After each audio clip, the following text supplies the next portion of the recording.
আসসালামু আলাইকুম। তোমার বন্ধু কিংবা তোমার ভালোবাসার মানুষ কি হঠাৎ বেশি ব্যস্ততা দেখাচ্ছে?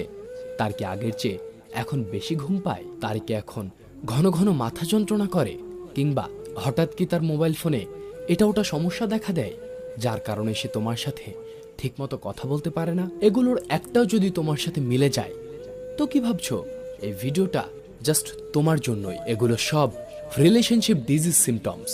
আর সম্পর্কে এই রোগ দেখা দিলে তোমার কি করণীয় সেটাই বলবো আজকে। তার আগে ভিডিওটা ভালো লাগলে লাইক, কমেন্টস এন্ড শেয়ার করতে ভুলো না। আর ভিডিওটা পাঠিয়ে দাও তোমার ভালোবাসার মানুষটার কাছে এবং প্রশ্ন করো সে কেন এমন করছে। আর যদি আমার ভিডিওটা ইউটিউব ব্যতীত ফেসবুক, টিকটক, ইনস্টাগ্রাম বা আদার্স কোনো ভিন্ন প্ল্যাটফর্মে দেখে থাকো, তাহলে ইউটিউবে গিয়ে আমার চ্যানেলটি সাবস্ক্রাইব করতে ভুলো না। কেননা তোমার জীবনের সব সমস্যার বাস্তব এবং যুক্তিযুক্ত সমাধান তুমি এইখানেই পাবে ইনশাআল্লাহ। Come to the